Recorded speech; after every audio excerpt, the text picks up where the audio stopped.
This show is part of the Head Stuff Podcast Network. Welcome, gather round the fireside and listen to a tale of Fionn McCool, Cú Chulainn, Deirdre of the Sorrows, Gráinne Wail. From giants right down to fairies, of both the drooping and solitary, and close to us sometimes scary. Anything goes by the fireside. Yeah. Fireside, the Puka fireside, the Marrow fireside.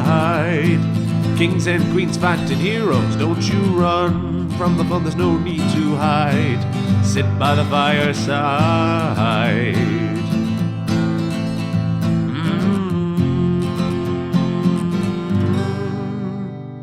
Fireside.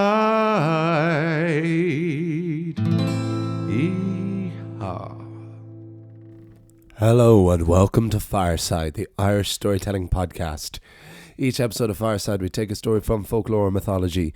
We retell it, have a chat about the tale itself and about the craft, the culture and the history of storytelling. My name is Kevin Siolan. I am your host and your Fireside Bard. Welcome to episode 234 of Fireside. Today on the Irish Storytelling Podcast, we have our Halloween special. Welcome to Fireside of Horror V. So, if this is your very first time listening to the podcast, this episode is a little bit different to what we normally do on the podcast. We usually alternate between stories from folklore and mythology with my own adaptations and my own retellings. But for our seasonal specials, just before Halloween and just before Christmas, I do readings from other works that don't necessarily fall into the remit of folklore mythology, but certainly works that would have been inspired greatly by folklore, mythology, or legend.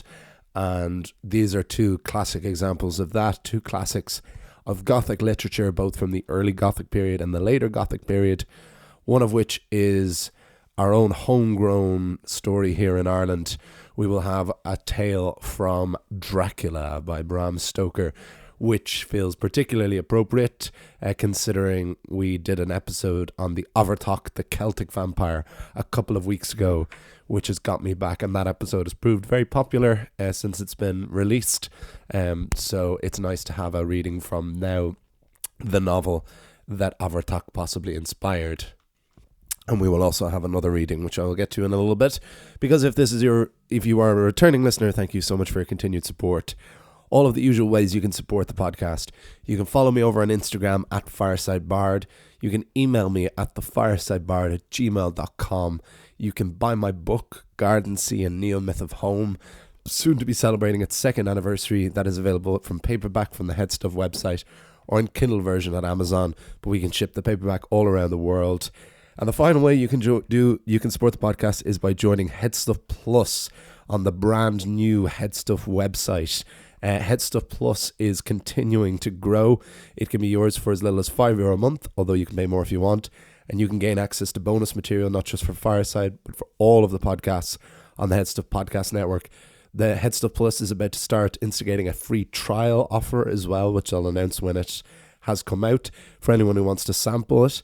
Another new feature coming up is the possibility of ad-free listening on the platform of your choice. So if you listen to this podcast on Spotify and you're inundated by constant ads throughout the episode and you want a more streamlined process, you can join Headstuff Plus and select Spotify as your ad-free platform. So the network is continuing to grow and continuing to become more accessible and useful for you, the listeners. So that's all available in the links in the description below. Join Headstuff Plus. It's wonderful to be recording another Halloween special of the podcast, the 5th Halloween special, just before we reach the 5th anniversary of this podcast. And we kind of go right to the very beginning with this one, because in the very first Fireside of Horror, where I sampled different works of Irish and extended Gothic literature and poetry and song, one of the first segments we did on that was an extract from Bram Stoker's Dracula, and I've talked a good bit about Dracula on the Overtock episode for those who have listened to that recently, so I'll try not to go over some of the same points, but it has been actually a huge influence on not just Gothic literature, but on world literature and later the entertainment industry, carving Dracula as one of the most recognizable names and images in the Western world, not just at Halloween. And we spoke about how Bram Stoker himself, who's a Dubliner, would have been inspired immensely by the folklore and mythology which was rising as a part of the Gaelic League around him at the time he was growing up in Ireland, and the theory that Abertach, this supernatural dwarf, could perhaps have inspired his Transylvanian Count Dracula. But when we covered Dracula, when we read an extract from it all those years ago, the section that we talked about was the voyage of the Demeter from the captain's log section of the book.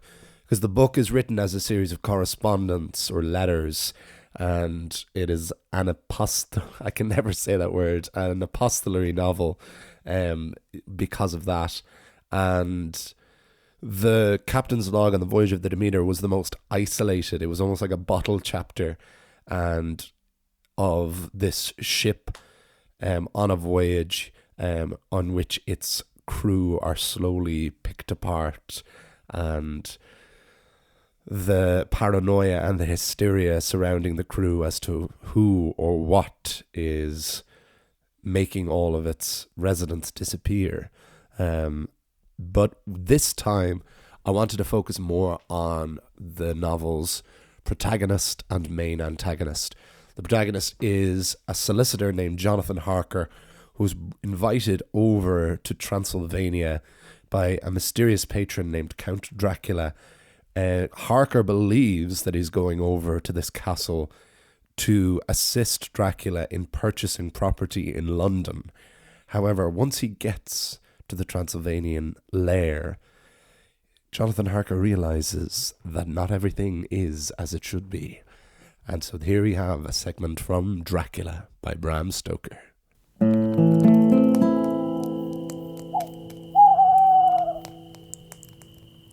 Dracula. I only slept for a few hours when I went to bed, and feeling that I could not sleep any more, got up. I had hung my shaving glass by the window, and was just beginning to shave.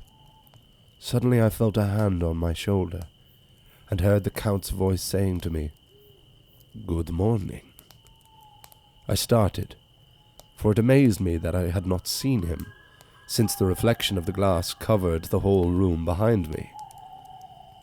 In starting, I had cut myself slightly. He did not notice it at the moment. Having answered the Count's salutation, I turned to the glass again to see how I had been mistaken. This time there could be no error, for the man was close to me, and I could see him over my shoulder. But there was no reflection of him in the mirror. The whole room behind me was displayed, but there was no sign of a man in it, except myself. This was startling, and coming on the top of so many strange things was beginning to increase their vague feeling of uneasiness which I always have when the Count is near. But at the instant I saw the cut had bled a little, and the blood was trickling over my chin.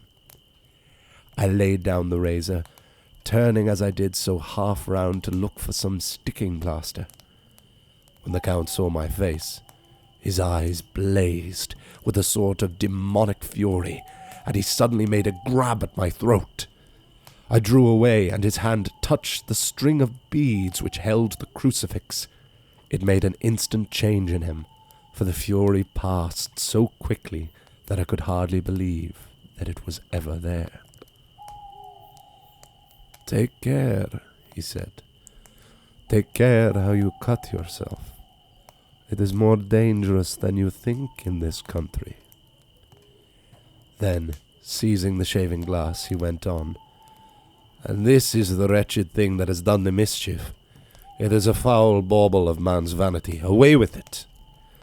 And opening the window with one wrench of his terrible hand, he flung out the glass, which was shattered into 1,000 pieces on the stones of the courtyard far below. Then he withdrew without a word. It is very annoying, for I do not know how I am to shave. When I went into the dining room, breakfast was prepared, but I could not find the Count anywhere, so I breakfasted alone. It is strange that as yet I have not seen the Count eat or drink. He must be a very peculiar man. After breakfast I did a little exploring in the castle. I went out on the stairs and found a room looking towards the south. Doors, doors, doors everywhere, and all locked and bolted. In no place save from the windows in the castle walls is there an available exit. I was not alone. In the moonlight opposite me there were 3 young women, ladies by their dress and manner. I thought at the time that I must be dreaming when I saw them. They threw no shadow on the floor. They came close to me and looked at me for some time and then whispered together. All 3 had brilliant white teeth that shone like pearls against the ruby of their voluptuous lips. There was something about them that made me uneasy, some longing, and at the same time some deadly fear. I felt in my heart a wicked, burning desire that they would kiss me with those red lips. They whispered together, and then they all 3 laughed, such a silvery, musical laugh, but as though the sound never could have come through the softness of human lips. One said, "Go on, you are the first, and we shall follow. Yours is the right to begin." The other added, "He is young and strong. There are kisses for us all." The fair girl advanced and bent over me till I could feel the movement of her breath upon me. There was a deliberate voluptuousness which was both thrilling and repulsive, and as she arched her neck she actually licked her lips like an animal, till I could see in the moonlight the moisture shining on the scarlet lips and on the red tongue as it lapped the white sharp teeth. Lower and lower went her head as the lips went below the range of my mouth and chin and seemed to fasten on my throat. I could feel the soft, shivering touch of the lips on the super-sensitive skin of my throat and the hard dents of 2 sharp teeth just touching and pausing there. I closed my eyes in luxurious ecstasy and waited with beating heart. But at that instant, another sensation swept through me as quick as lightning. I was conscious of the presence of the Count, and of his being as if lapped in a storm of fury. I saw his strong hand grasp the slender neck of the fair woman, and with giant's power draw it back. The blue eyes transformed with fury, the white teeth champing with rage, and the fair cheeks blazing red with passion. But the Count... Never did I imagine such wrath and fury, even to the demons of the pit. His eyes were positively blazing. The red light in them was lurid, as if the flames of hell fire blazed behind them. With a fierce sweep of his arm, he hurled the woman from him, and then motioned to the others, as though he were beating them back. In a voice which, though low and almost in a whisper, seemed to cut through the air and then ring in the room, he said, "How dare you touch him, any of you?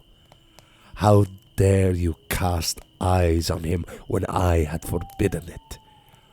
Back, I tell you all. This man belongs to me. Beware how you meddle with him, or you'll have to deal with me." The fair girl turned to answer him. "You yourself never loved. You never love." On this the other women joined, and such a mirthless, hard, soulless laughter rang through the room that it almost made me faint to hear. It seemed like the pleasure of fiends. Then the Count turned, after looking at my face attentively, and said in a soft whisper, "Yes, I too can love. You yourselves can tell it from the past. Is it not so? Well, now I promise you that when I am done with him, you shall kiss him at your will. Now go, go." "Are we to have nothing tonight?" said one of them, with a low laugh as she pointed to the bag which he had thrown upon the floor, and which moved as though there were some living thing within it. For answer he nodded his head. One of the women jumped forward and opened it. If my ears did not deceive me, there was a gasp and a low wail of a half-smothered child. The women closed round, whilst I was aghast with horror. But as I looked, they disappeared, and with them the dreadful bag.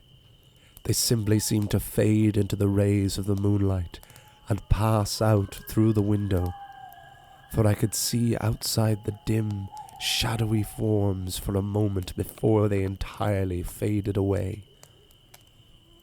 Then the horror overcame me, and I sank down unconscious. This castle is a veritable prison, and I am a prisoner.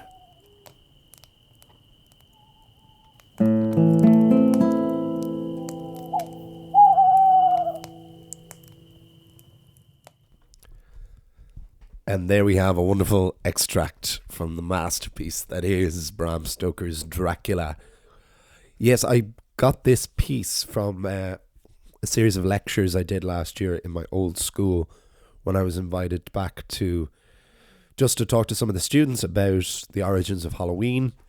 And I was trying to make it accessible, so trying to talk about some of the big hitters like Dracula and Frankenstein and Banshees, etc. And so in my research on Dracula, which led me to the Overtalk and to a lot of the lore I discussed on that episode, I wanted to find an introductory, I wanted to read a passage from the book, and I was particularly interested in a section where Jonathan Harker starts to realize that Dracula is a vampire and how that is written. And it's a section I edited slightly, didn't obviously change anything, but just cut certain sections out of it because it's quite a long chapter.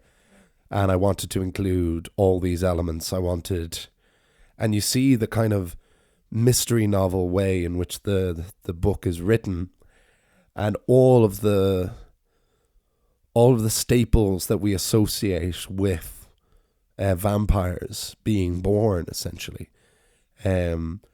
Bram Stoker by no means invented the vampire, but as I said before, he certainly cemented it in the public consciousness, in the same way that Robert Louis Stevenson did with Pirates, with Treasure Island. So we have this wonderful scene where Harker is shaving, and we have no reflection from Count Dracula. Then, of course, we have the blood trickling down its throat, and Dracula being drawn immediately towards it and grabbing him by the throat. And also what's around his throat is a pair of rosary beads and a metal crucifix, and vampires being allergic to silver and to all things holy as well, and the idea of the crucifix as an anti-demonic charm. And then we are told that Dracula never eats or drinks. And then finally we have this wonderful encounter with these three vampiric women, a former prey of Count Dracula, who now are beginning to amass his army of the undead. And there is such a... Throughout the novel, there is such a sexually charged energy. The blood is constantly up in this book, to pardon the phrase, which is very appropriate considering blood is so much a part of this novel. But there is always this wonderful, wonderful tension and energy between all the characters, not just between these women and Harker in this moment, but even between Dracula himself and Harker, and to the other women and the other men in the novel, there's always this wonderfully charged energy, and this is an excellent example of that.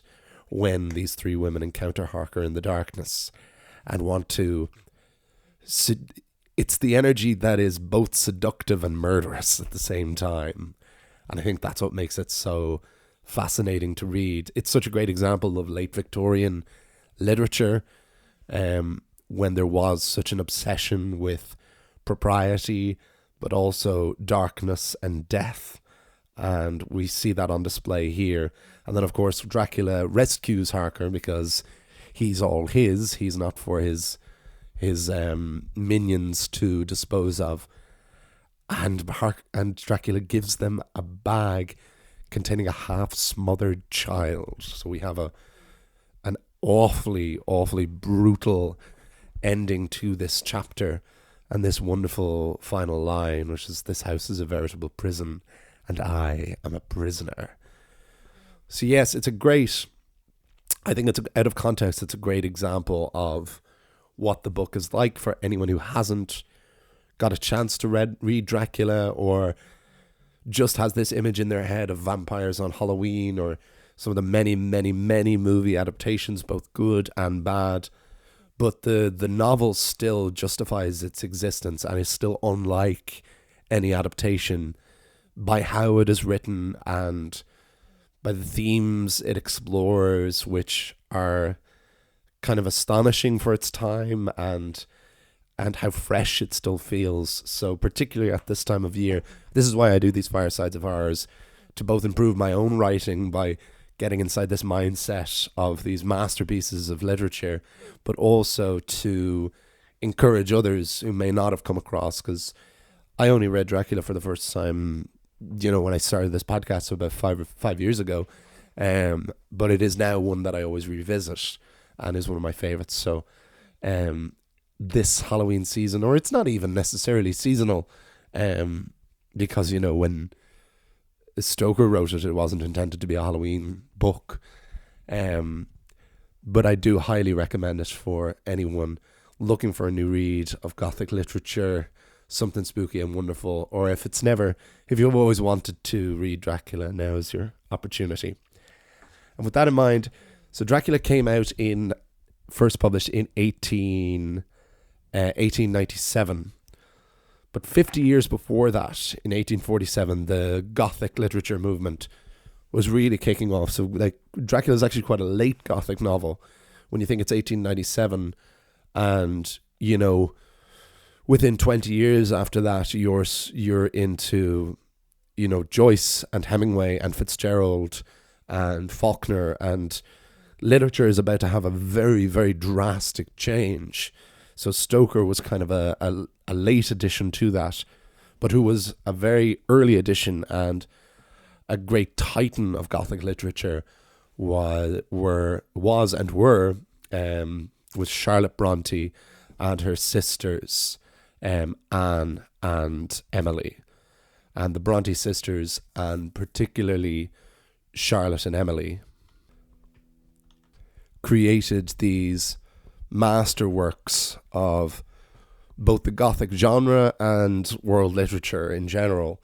And so Emily Bronte is probably the more famous now, because of the impact of her one and only novel, Wuthering Heights, which is another great Gothic masterpiece. But what I'd like to talk today is Charlotte's novel, Jane Eyre, which was accepted for publication after Wuthering Heights was, and one of Anne Bronte, the lesser-known Bronte sister, one of her works as well. But Jane Eyre was published first, and but of course, it being the mid-1800s, and them being clergymen's daughters and women, they had to publish them under pseudonyms. So Jane Eyre was published under the name of Currer Bell, and Emily Bronte published under the name Ellis Bell. I do like that they still wanted to remain siblings in their pseudonyms. But I only read Jane Eyre itself last year while on tour in New Zealand, I think it was. I think that's where I picked it up. either the end of Australia or the middle of New Zealand. I think it was New Zealand. And I was looking for something new to read, and I love reading classics, and I love ticking off the classics that I haven't read. But I always like to let my life guide my interests, particularly in reading. So I like when there's a specific reason and an excuse to read a novel. And that came to me. I'd never read any of the Bronte's work and always wanted to. But my now ex-girlfriend, Charlotte, who was named Charlotte because of Charlotte Bronte and grew up in Yorkshire, where the Bronte sisters lived, that became kind of my window into the Bronte's work. And that was why I elected to read Jane Eyre first, kind of to contextualize and understand the world of my girlfriend at the time, which felt like a lovely and romantic way to read it. And even though that relationship is no longer a thing, Jane Eyre is something it has remained kind of with me. And when you think about, if you haven't read Jane Eyre and you just think about again, similar to Dracula, just countless adaptations of it, you would see like productions of it on stage as well. When we were on tour in Australia, there was literally a production of Jane Eyre that was always like either just ahead of us or just behind us.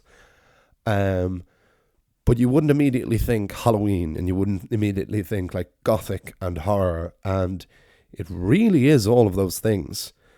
And it's a long novel, but it really flows and it really nips by, and it is again kind of astonishing that it was written over 150 years ago for its pacing.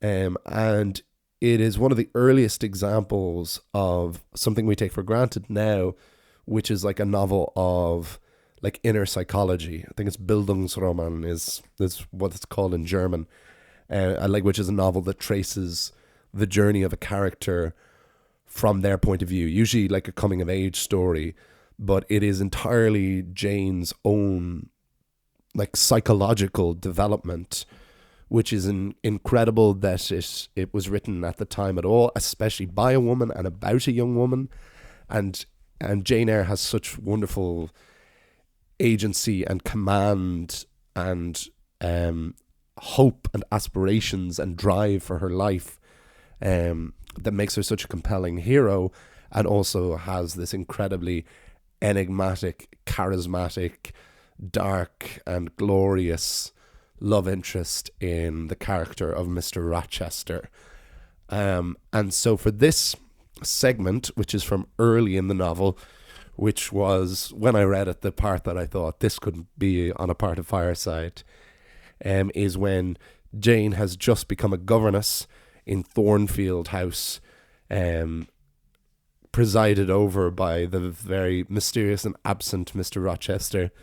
The only other characters you need context for is Mrs. Fairfax, who is the housekeeper, and then Grace Poole, who is another member of the staff, fond of a drink, and is quite singular, as she is described in the book, and unusual and mysterious herself, and Jane is quite suspectful of her.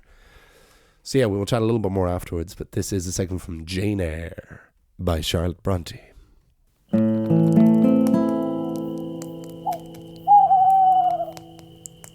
Jane Eyre. Was Mr. Rochester now ugly in my eyes? No, reader.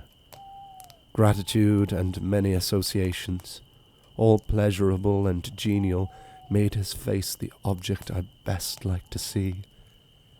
His presence in a room was more cheering than the brightest fire. Yet I had not forgotten about his faults. Indeed, I could not, for he brought them frequently before me.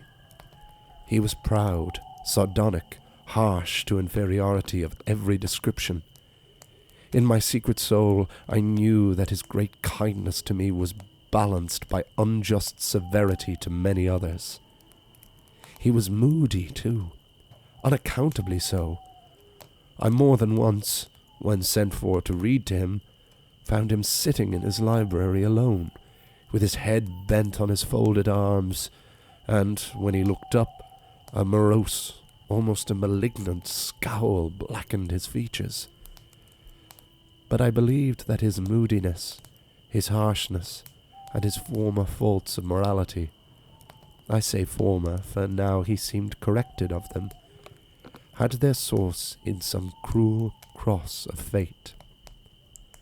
I believed he was naturally a man of better tendencies, higher principles, and purer tastes than such as circumstances had developed, education instilled, or destiny encouraged.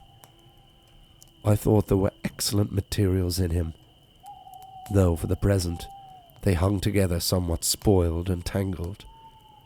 I cannot deny that I grieved for his grief, whatever that was, and would have given much to assuage it. Though I had now extinguished my candle and was laid down in bed, I could not sleep for thinking of his look when he paused in the avenue, and told how his destiny had risen up before him and dared him to be happy at Thornfield. Why not? I asked myself. What alienates him from the house? Will he leave it again soon? Mrs. Fairfax said he seldom stayed longer than a fortnight at a time, and he has now been resident 8 weeks. If he does go, the change will be doleful. Suppose he should be absent spring, summer, and autumn. How joyless sunshine and fine days will seem. I hardly know whether I had slept or not after this musing. At any rate, I started wide awake on hearing a vague murmur, peculiar and lugubrious, which sounded, I thought, just above me. I wished I had kept my candle burning. The night was drearily dark. My spirits were depressed. I rose and sat up in bed, listening. The sound was hushed. I tried again to sleep, but my heart beat anxiously. My inward tranquillity was broken. The clock far down in the hall struck 2. Just then it seemed my chamber door was touched, as if fingers had swept the panels and groping away along the dark gallery outside. I said, "Who is there?" Nothing answered. I was chilled with fear. This was a demoniac laugh, low, suppressed, and deep, uttered, as it seemed, at the very keyhole of my chamber door. The head of my bed was near the door, and I thought at first the goblin laughter stood at my bedside, or rather crouched by my pillow. But I rose, looked round, and could see nothing, while, as I still gazed, the unnatural sound was reiterated, and I knew it came from behind the panels. My first impulse was to rise and fasten the bolt. My next again to cry out, "Who is there?" Something gurgled and moaned. Ere long, steps retreated up the gallery towards the 3rd-story staircase. A door had lately been made to shut in that staircase. I heard it open and close, and all was still. Was that Grace Poole? And is she possessed with a devil, thought I. Impossible now to remain longer by myself. I must go to Mrs. Fairfax. I hurried on my frock and a shawl. I withdrew the bolt and opened the door with a trembling hand.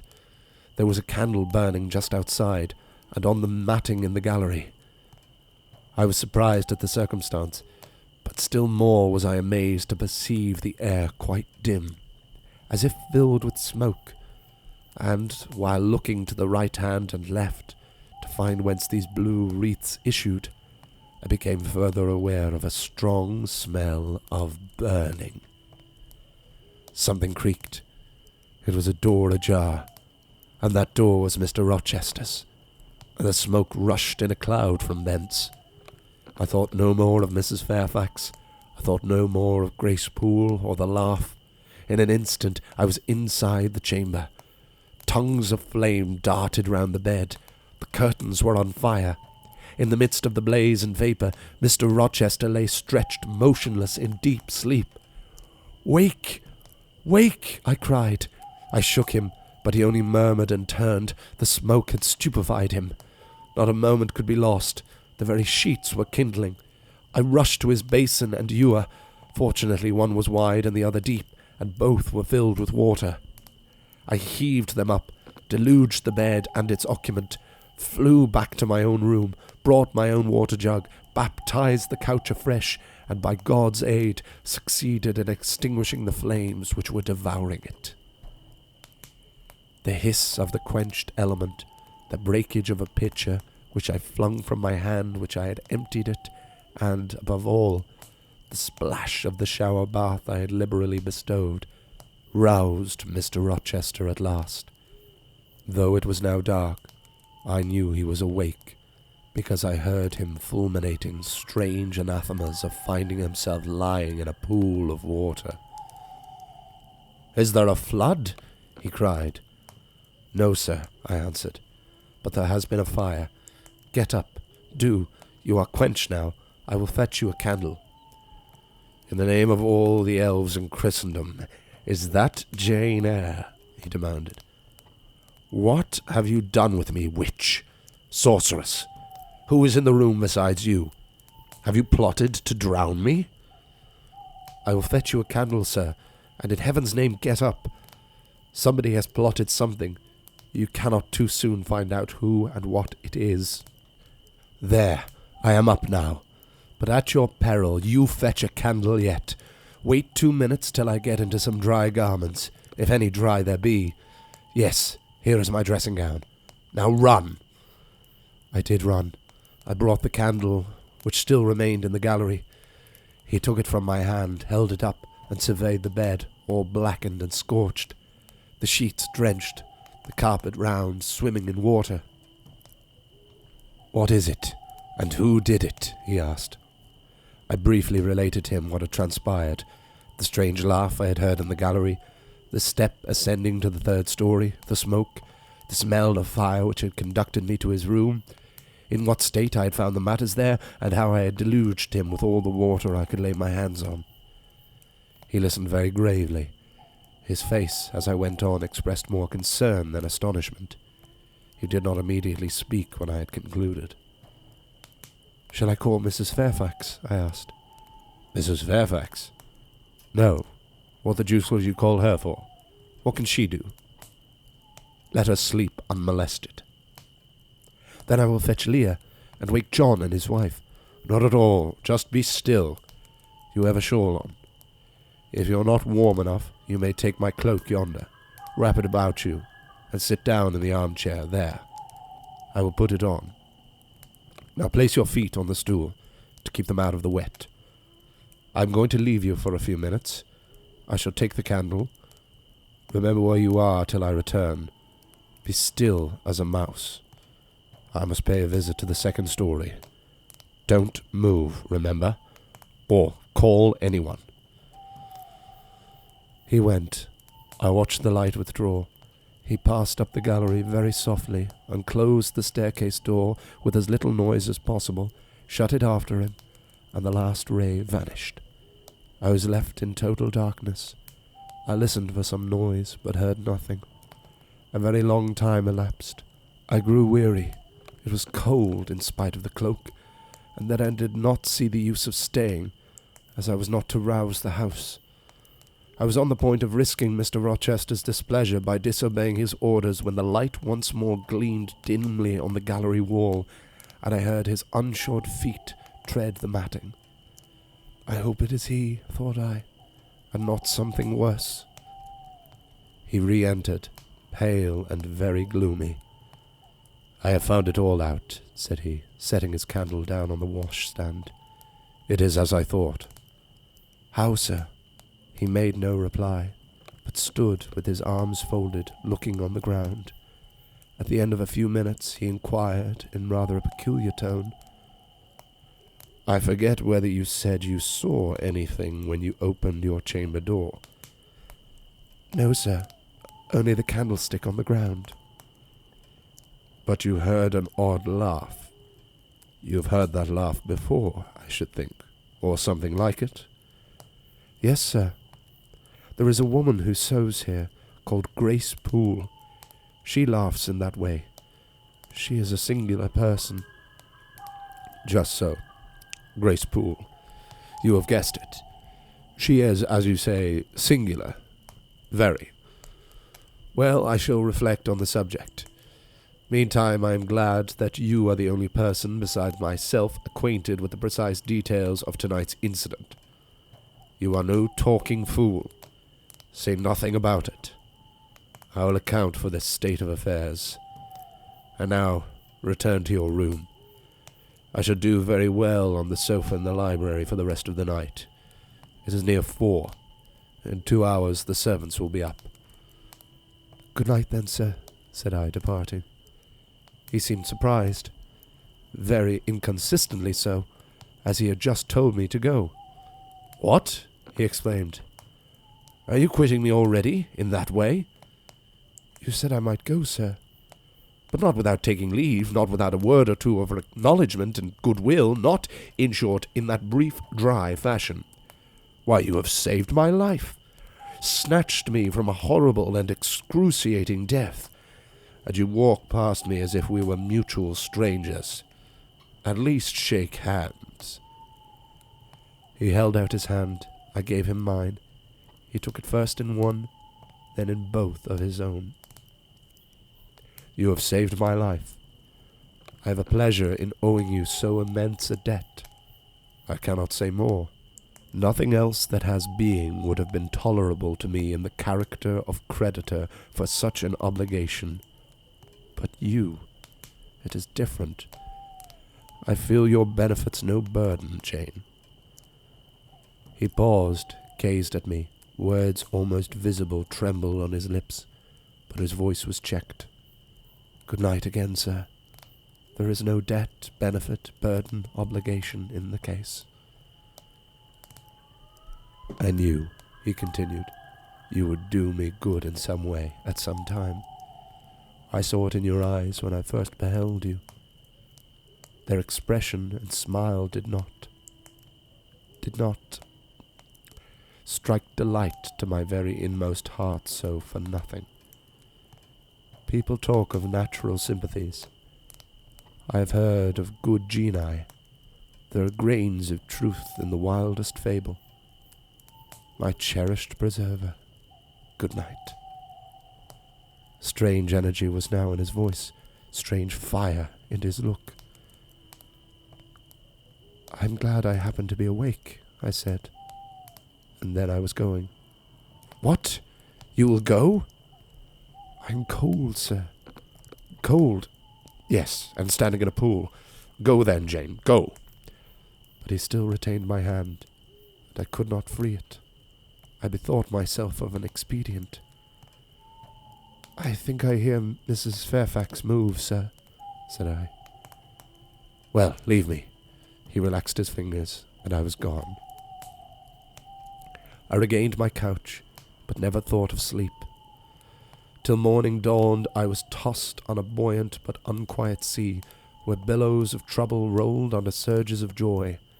I thought sometimes I saw behind its wild waters a shore, sweet as the hills of Beulah, and now and then a freshening gale, wakened by hope, bore my spirit triumphantly towards the bourne.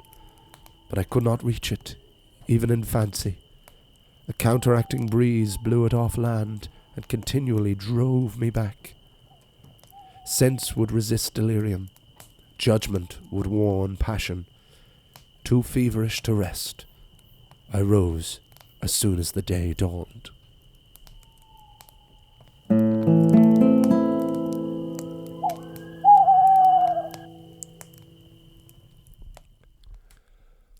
And there we have a segment from Jane Eyre by Charlotte Bronte. And I hope you all enjoyed it. Yes, I selected this section because, yes, when I read it first, it genuinely was chilling and charged, and we would compare Jane Eyre and Dracula. We would bundle them together in terms of this overarching theme of Gothic literature. But again, like I said, they came out 50 years apart, and yet there are so many echoes of the two of them in each scene, while being very, very different, of course. But the sexual energy is still there. In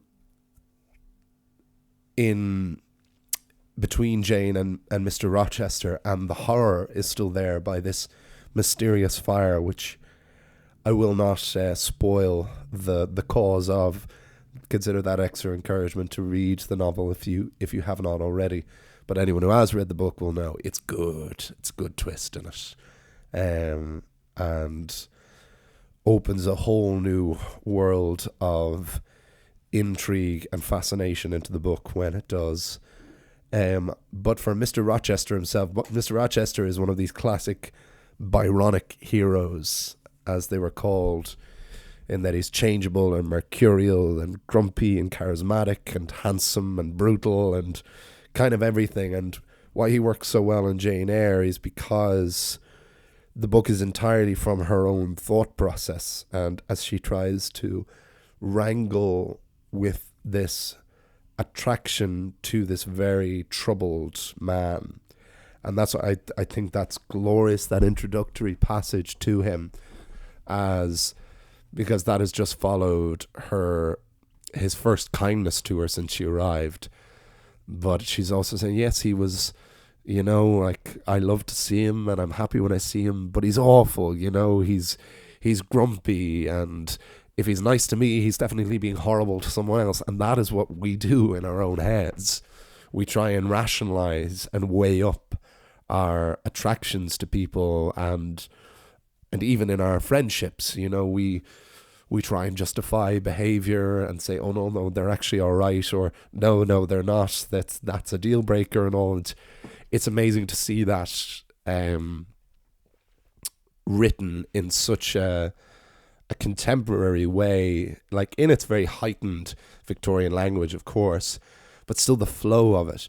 For example, this was obviously quite a long passage, and that's made this quite a long episode, which is no harm as well. These seasonal episodes usually are a bit longer. But I did try and condense it a little bit, but I kind of couldn't. Even as languid and flourishing as a style as it's written in, it's very hard to cut beats from this story. It is quite tight in its action. We have this wonderful description of Rochester, and then it's straight away the fire and the following. And what I love is you get such a sense of the darkness of this time. Again, one of the things that's hard for us to grasp sometimes is not having any electrical light. So imagine being in this big, huge, old, Georgian Victorian mansion, and is hearing noises in the night and having no way whatsoever to see. So just picturing Jane following this candle into Mr. Rochester's room and seeing the room lit up but in fire, and a fire on the bed, and her having to extinguish that fire. And then when the fire is extinguished and he's finally woken up, they're once again in total darkness. All he knows is that he's wet. He doesn't know who is in the room. He doesn't know what has happened. And the nearest light is far away. It's out in the corridor.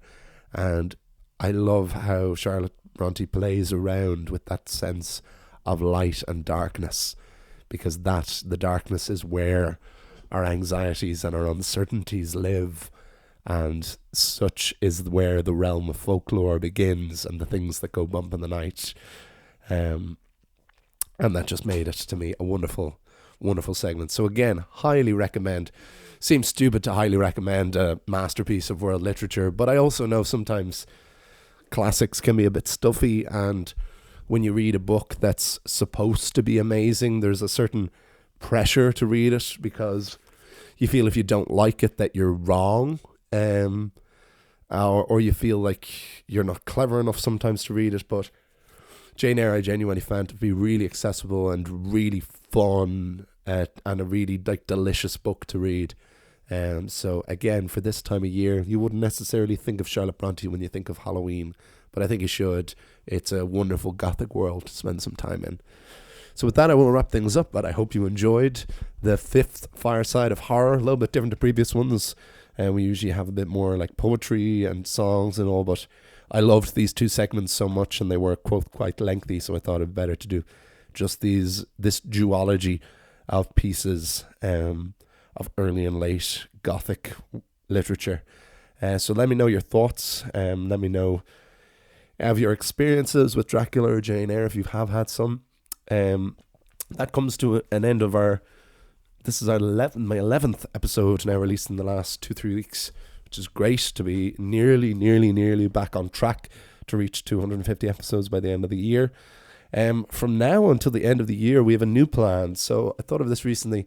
As people who have been listening to the podcast a long time know, Disney has played a huge role in like my early inspiration for folklore, for storytelling, for the Grimm tales, and for the Greek myths and all. And Disney is about to celebrate its 100th anniversary of their total world domination.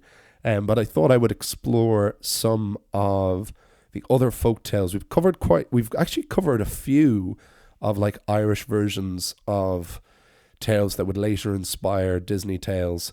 But I'm going to have a little exploration onto some of the folklore origins of some of the Disney canon, because that always feels like it ties very nicely into Christmas as well, and that will hopefully take us up to the rest of the year until episode 250.